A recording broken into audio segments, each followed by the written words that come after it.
If we just start getting the clapping and the cheering going, ladies and gentlemen, please welcome to the stage, Jonny Collins!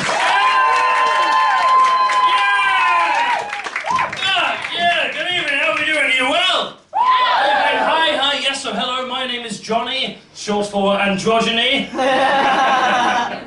It's not really short for androgyny. What I did there is my nickname sounds a bit like the last two syllables of the word androgyny, when actually it's short for Jonathan, but that's less funny. Yeah, my name is Jonathan Collins. I go by Jonny because, to be honest, I don't think the name Jonathan Collins really suits me. I don't like the name Jonathan Collins. I never wanted to be called Jonathan Collins. In fact, even my parents never wanted to call me Jonathan Collins. All I know what my parents wanted to call me was Zalfor, Commander of all that is evil! Collins. Because they were expecting a girl, you see. Obviously, when my dad found out I was going to have a dick, he was all like, oh no, Jacqueline, we can't call a boy Zalfor Commander of all that is evil. No. That'd just be weird!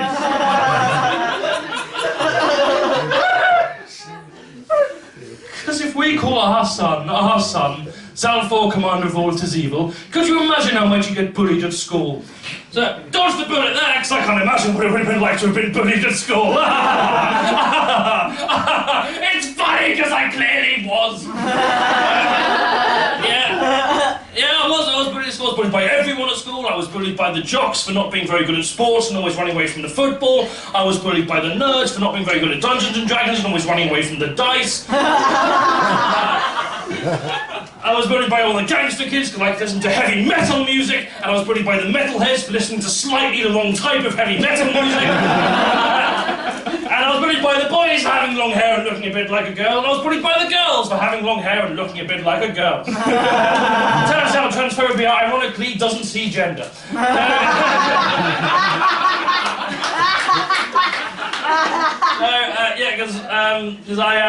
I'm Jonny, I am a non-binary goth. In case any of you are wondering why I've come tonight dressed as Wednesday Addams. Admittedly, Wednesday Addams just after she's got back from Glastonbury.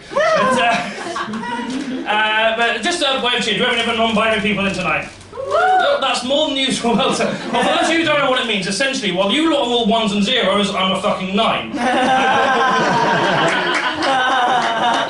Thank you, one person. And essentially, it's a type of being transgender where you're not fully aligned with either masculine or feminine, you're somewhere in between or outside of that binary. So instead of gendered pronouns like he or she, I use gender-neutral pronouns like they, them, or that prick. I like doing gigs like this. I like doing sort of lefty, generally socialist, sort of queer-friendly gigs because I get to sort of say this and people all just fine with it. When normally I go, hi, I'm Jonny, I'm non-binary, and there'll be some cunt in the back going, what? What do you mean there's more than 2 genders? No one can count that high. Political correctness gone mad is what it is. It's one of my favourite sayings. I love the saying political correctness gone mad. I love it because it sounds like the tagline to the shittest action movie ever. Political correctness is back, and this time it's mad. What? Did you just use the word mad as a synonym for angry?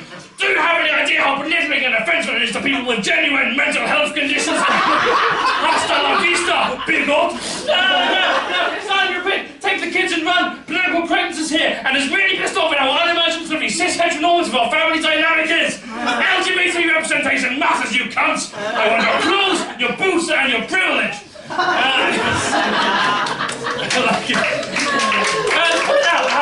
How it defeats the purpose of me doing a pro-PC bit and then ruining it by doing a terrible impression of Arnold Schwarzenegger. I'm quite left-wing. And obviously, why else would I do this gig? but not entirely on purpose, though. I don't really have a choice. You know, when you're like this, you kind of have to be like. There's no way I could, if I could join the Conservative Party. Hello, can I be a Tory, please? I'm poor, queer, and I experience empathy. Not very interested in that. I am what the Daily Mail and the Sun would probably refer to as a snowflake, in the sense that I am unique, I'm delicate, and in large numbers I will disrupt your travel arrangements.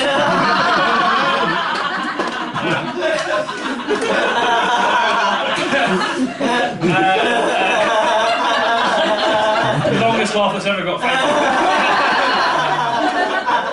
So I'm a feminist as well. Obviously, given the theme of the night, it'd be bad if I wasn't. A lot of people, I hear a lot of people saying that third wave feminism has gone too far. I disagree. I say that third wave feminism, if anything, hasn't gone far enough. In 2019, there are still large sects of feminists who are exclusionary of trans women, which just, I don't understand that at all. It's a huge amount of cognitive dissonance. The whole kind of rhetoric being like, oh yeah, we are women, we should not be reduced down to our sexual organs, we are more than just tits and a vagina, unless you don't or didn't always have a tits and a vagina, in which case you can fuck off. What are you doing in our bathrooms? Why are you trans women using women's bathrooms? Fucking trans women using our bathrooms, keeping your genitals aggressively to yourself. If you're going to be mad at trans women for using women's bathrooms, you may as well just be mad at your breakfast every day going, yeah, well, you weren't always an omelette, were you? You're just a fucking egg in denial, you are. Get out of my bathroom, you fucking trans. The metaphor falls apart there. It's an interesting, sort of like the whole kind of bathroom thing. I mean, it doesn't matter here because there's only one bathroom anyway.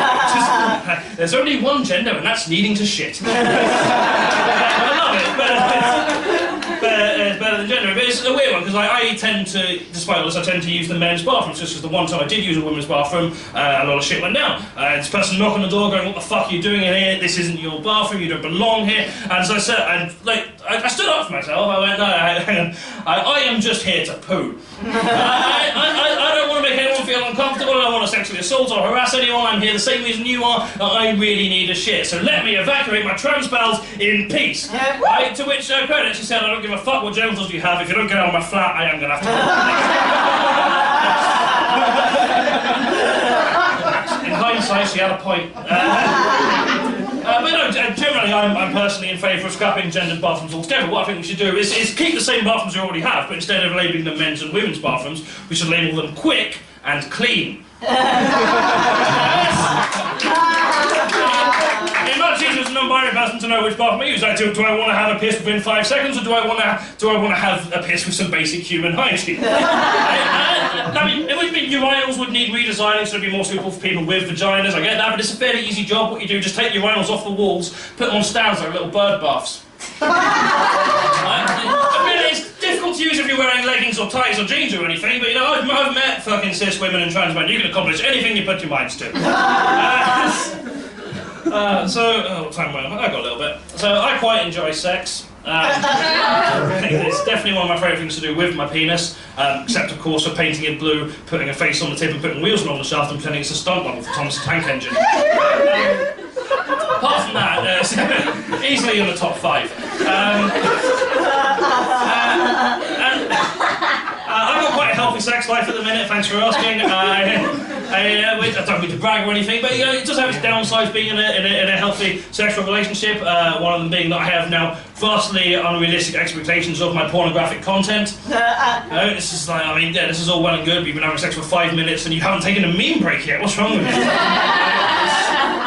Also, having a healthy sex life means I no longer have the motivation to peel the labels off of plastic bottles. Which, right, no, you got that, you just didn't find it funny, fair enough. It's a hindrance when it comes to recycling, isn't it? I wasn't always in a healthy sexual relationship. Don't mean to brag or anything, but in my late teens, I had a lot of mediocre and emotionally unfulfilling sex with people I didn't care about.